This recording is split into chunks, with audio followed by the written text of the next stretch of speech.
Welcome to the Nepal.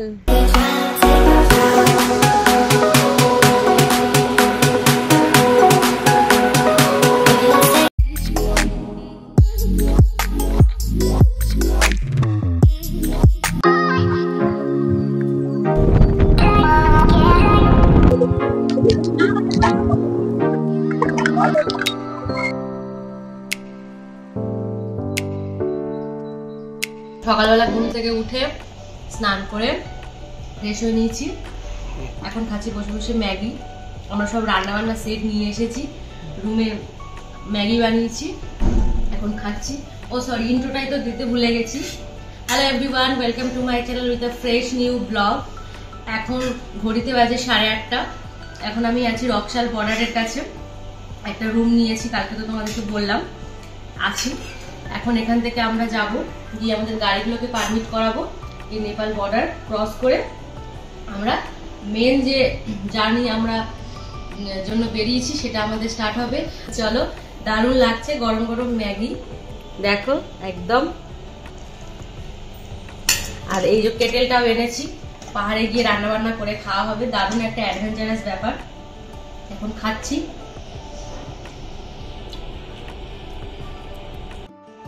চলো এখন খাওয়া দাওয়া করে নিয়ে বেরাবো। বেরিয়ে সারাদিন যা করি না করি আজকে সবটাই শেয়ার করি। আজকে হচ্ছে 28 তারিখ, শনিবার। বেলা এখন 9:30 বাজে, আর আমি এখন দাঁড়িয়ে আছি ঠিক রকশাল। এখান থেকে 1 কিলোমিটার দূরে হচ্ছে নেপাল বর্ডার।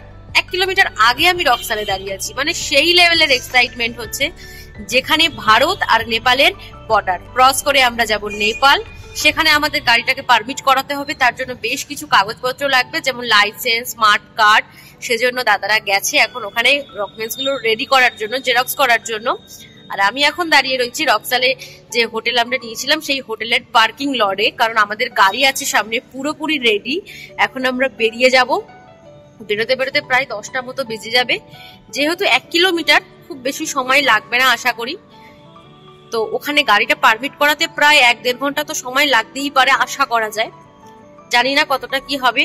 আর আরেকটা ব্যাপার হচ্ছে, পারমিশনের ওখানে তো আমাদের মনে হয় ইন্ডিয়ান কারেন্সি নেবে না, সেজন্য কারেন্সিও চেঞ্জ করার একটা ব্যাপার রয়েছে। কতদূর কি করা যায় বা কি করতে পারি সবটাই ভিডিওতে তুলে ধরবো, সেই লেভেলের এক্সাইটমেন্ট হবে।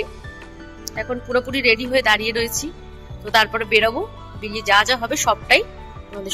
আমরা এখন নেপাল বর্ডার ক্রস করে ঢুকে গেছি, আর এখানে আমাদের সিমও এমার্জেন্সি কল হয়ে গেছে, কাজ করা বন্ধ করে দিয়েছে। তাই আমরা এখানে 2টো সিম নিয়ে নিলাম, একটা আমার হয়ে যাবে, একটা দাদার হয়ে যাবে। এই যে NCL এর সিম একটা, এটা বেশ ভালো নেটওয়ার্ক থাকে, ওনারাই প্রেফার করে দিলেন। এবার বেশ কিছু কারেন্সি আমাদেরকে চেঞ্জ করতে হবে, কারণ এখানে তো একদম ইন্ডিয়ান কারেন্সি চলবে না। সেজন্য আমরা বেশ কিছু 500 টাকার নোট নিয়ে নিয়েছি, 2-1টা খুচরোও রেখেছি কাছে। এবার কত কি ব্যাপার টাকা পয়সা সেটা আমি তোমাদেরকে পরের ভিডিওতে বলবো। আর এই যে আমরা এই দোকান থেকে সমস্ত কিছু চেঞ্জ করে নিয়েছি। আসলে পরপর অনেক দোকানই আছে, তো আমরা যে কোনো একটা দোকানে ঢুকলাম, ঢুকে ফাইনালি এখান দিয়ে চেঞ্জ করে এখন যাব সামনের দিকে।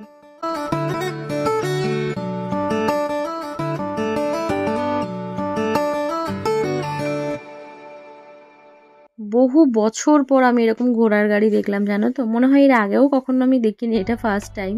সবসময় ভিডিও, ফোনে, টিভিতে দেখেছি, ফার্স্ট টাইম চোখের সামনে এরকম একটা মানে ট্র্যাডিশনাল ব্যাপার দেখলাম। বেশ ভালোই লাগছে দেখি যে মানুষ এখানেও এখনো পর্যন্ত ঘোড়ার গাড়ির ব্যবস্থা রয়েছে। তো আমরা গাড়ি পারমিট করিয়ে নিয়েছি, আর এখান থেকে আরও 15-20 হাজার টাকার মতো আমরা ক্যাশ নিয়ে নিয়েছি এনার কাছ থেকে।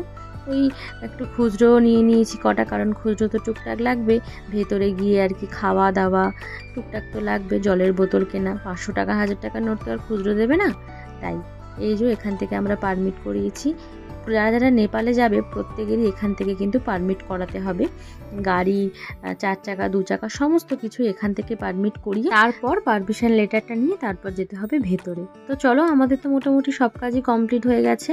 ওই আধা ঘন্টা থেকে 45 মিনিট মতো টাইম লেগেছে। এখন আমরা বেরিয়ে গেছি, চলো যাওয়া যাক।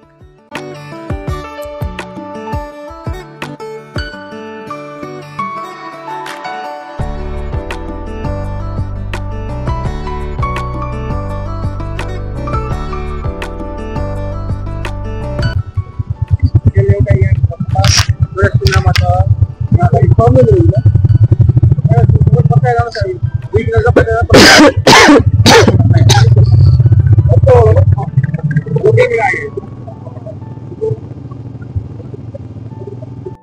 ফাইনালি বেশ কিছুটা চলে এসেছি। সে খিদে পেয়ে গেছে, সময় তখন হয়ে গেছিল 12টা থেকে 1টার মতো, কিন্তু তখনও পর্যন্ত কিছু খাওয়া হয়নি। তাই ব্রেকফাস্ট বা লাঞ্চ কিছু একটা তো খেতেই হবে। তাই এখানে একটু চা, রুটি, বিস্কিট এগুলো খাওয়ার জন্য দাঁড়িয়েছিলাম। আর এনারা দেখো কত মজা পাচ্ছে। আমরা তো ভিডিও বানাচ্ছিলাম, তাই ওনারা বলছেন যে ব্লগার, বাট ওনারা তো বেঙ্গলি টোটালি কিছুই বোঝেন না। তাই আমরা আর কি ওনাদেরকে হিন্দিতে বললাম যে হ্যাঁ, বেশ ভালো লাগছে যে ছোট ছোট আমরা এখন ভিডিও ক্রিয়েট করছি, মানুষ পাশে দাঁড়াচ্ছে, সাপোর্ট করছে, বেশ ভালো লাগছে। ওনারা বলছে আমাদের দোকানগুলোকে একটু ভাইরাল করে দাও। তো এই আর কি, বেশ ভালো লাগছে, এরকম নতুন একটা এক্সপিরিয়েন্স, ফার্স্ট টাইম। আমরা এখানে নিয়ে নিয়েছি চা আর দুটো ব্রেড নিয়েছি। এটা হচ্ছে আমার খাবার, আমি তো দুটো ব্রেড খেতে পারবো না দেখি, তাও নেওয়া হয়েছে। দাদা একটা নেবে আর কি। চাটা বেশ ভালোই ছিল।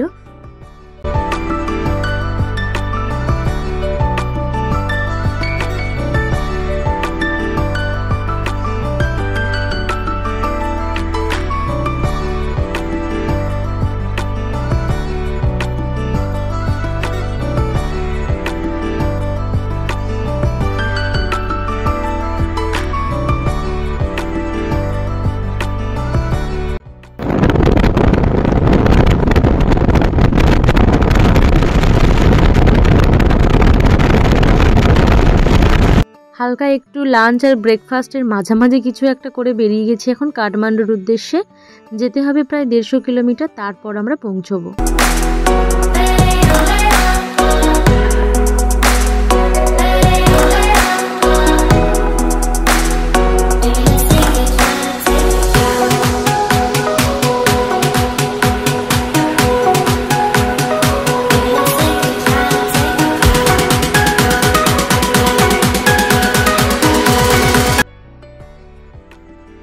বেশ কিছুটা এসেছি, এসে একটু দাঁড়িয়ে গেছি, কারণ এটা আমাদের ফার্স্ট বাইক ট্রিপ। একটু শরীর হাত পা একটু ব্যথা করছে, যার জন্য কিছুটা দাঁড়িয়ে গেছি। দাঁড়ানোর পর আবারও আমরা বেরিয়ে গেছি। আর রাস্তা এতটাই খারাপ, মানে নেপাল থেকে কাঠমান্ডুর পথে রাস্তা এতটাই খারাপ, বলার কোনো ভাষা নেই, মারাত্মক খারাপ রাস্তা।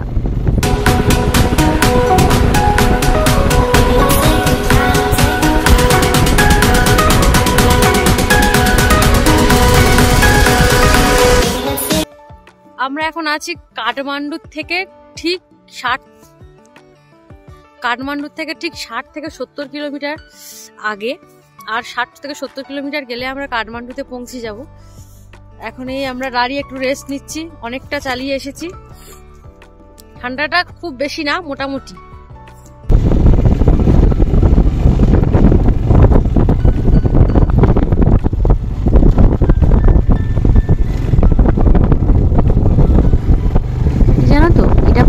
ট্রিপ হওয়ার মানে এতটা যে আমরা রিস্ক নিয়ে নিয়েছি, আর এতটা খারাপ রাস্তা দেখে আমাদের লিটারালি ভয় লাগছিল যে আমরা পেরোতে পারবো কিনা।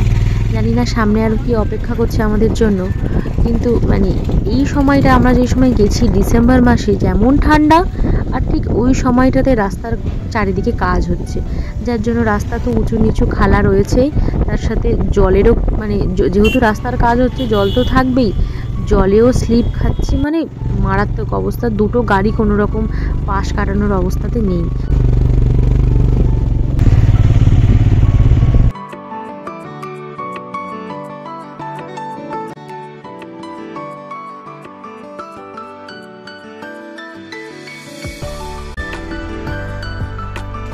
রাস্তা প্রচন্ড খারাপ কাঠমান্ডুর দিকে যেতে। এখনো প্রায় 20 কিলোমিটার মতো বাকি আছে যাওয়া। খুব ঠান্ডা লাগছে, হাত তো পুরো একেবারে জমে যাচ্ছে, আর মাথাও ঘুরছে হালকা হালকা, কারণ বাইক নিয়ে এই খারাপ রাস্তায় আসা মানে খুবই কষ্টকর, আর কোমর পা তো মানে খুবই ব্যথা করছে। সেজন্য এখন একটু দাঁড়িয়েছি, একটা দোকানে দাঁড়িয়েছি, সেখানে একটু চা খাবো, শরীরটা হালকা একটু গরম করবো, করে তারপর আবার যাবো। তো চলো চাটা গুলো খেয়ে নি।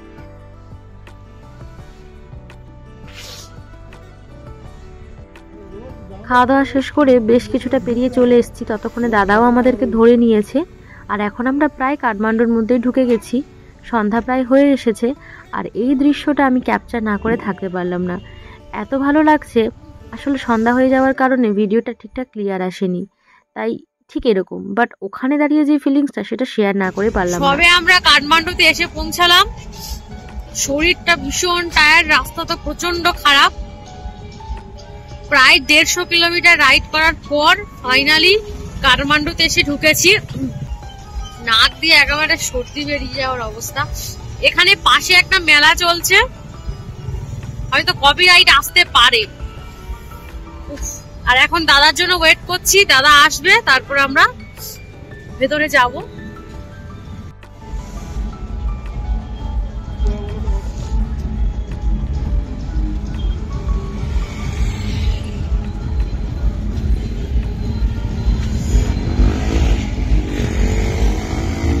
দাদার জন্য অপেক্ষা করতে করতে দাদা ফাইনালি চলে এলো। তারপর আমরা কাঠমান্ডুর একদম মেন সেন্টারে একটা হোটেল নিয়ে নিয়েছি। কোন হোটেল নিয়েছি সেটা আমি পরে জানাচ্ছি।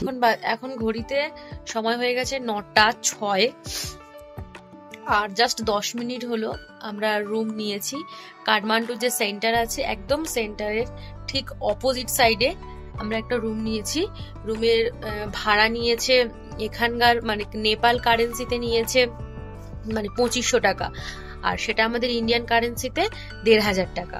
তো আমরা আপাতত 2 দিন এখানে স্টে করব কাঠমান্ডুতে। সাইট সিন আছে, কালকে আরো অনেক কিছু আছে। আপাতত ওই রুমে ঢুকেছি, এখনো পর্যন্ত কিছু ফ্রেশ হয়নি, এই জাস্ট বসে আছি। বাথরুমে ঢুকবো, ফ্রেশ হব, তারপর একটা তোমাদের সঙ্গে মজাদার জিনিস শেয়ার করব। আর আমার চোখ মুখের অবস্থা দেখেছো? ভালো লাগছে না কিছু, মনটা একটু খারাপ, জানি না কেন। যাই হোক, মাথায় প্রচন্ড ধুলো, জানো তো। ফ্রেশ হয়ে নিয়েছি, নিয়ে দেখো এখানে এই ইলেকট্রিক কেটেলটা এনেছি। এখানে এখন বসিয়ে দিয়েছি চা, মানে কফি করেছিলাম, দুধ একটু কম হয়েছে সেজন্য আবার গরম করছি, করে ওতে আর দুধ অ্যাড করব।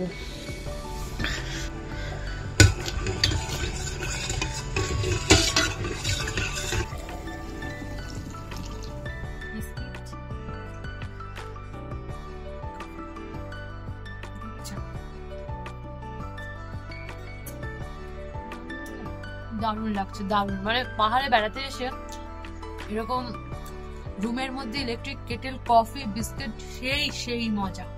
আর কালকের ব্লগ গুলো মানে সেই লেভেলের হতে চলেছে।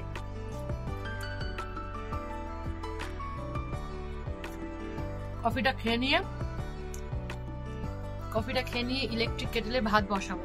চাল ডাল সমস্ত কিছু এনেছি, চাল ডাল ছোলা লবণ। জল গরম বসিয়ে দিয়েছি, এবার আমি চাল আর ডালটা ধোবো।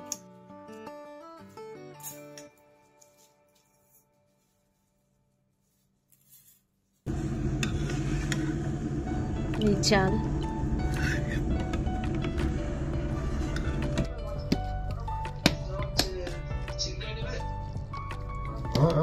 তো ভাত তো রেডি হয়ে গেছে, আর তার সাথে আমরা হোটেল থেকে একটু চিকেন কারির অর্ডার দিয়েছি, আর তার সাথে দিয়েছি রুটি। এই হচ্ছে রাত্রের মেনু। এখানে গরম গরম রুটি, এখানে পেঁয়াজ কাঁচা লঙ্কা, তার সাথে 2 প্লেট চিকেন কারি, সবাই মিলে ভাগ করে খাবো। আর এই হচ্ছে গরম গরম ভাত, আর তার সাথে অল্প করে ডাল ছড়ানো। এই হচ্ছে রাতের আজকের মেনু। এরকম বেড়াতে এসে এরকম রুমে বসে গরম গরম ভাত খাবো, তা আবার বাড়ির মতো করে বানিয়ে, সেটা তো জাস্ট ভাবার মতো একটা ব্যাপার। তো চলো খেয়ে নি। ভিডিওটা এই পর্যন্ত, কেমন লাগলো অবশ্যই কমেন্ট করে জানাবে। আর নেক্সট নতুন নতুন ভিডিওর জন্য চ্যানেলটাকে সাবস্ক্রাইব করে রেখে পাশে অবশ্যই করে থাকবে, কারণ আপকামিং অনেক দারুণ দারুণ ভিডিও আসছে। সামনে যে কটা দিন এখানে থাকবো নেপালে, তার সাথে তো আরো অনেক জায়গায় ঘুরবো, সমস্ত কিছুর ভিডিও আস্তে আস্তে আপলোড করব। তোমরা অবশ্যই আমার পাশে থেকো। টাটা, সুস্থ থেকো, ভালো থেকো, গুড নাইট।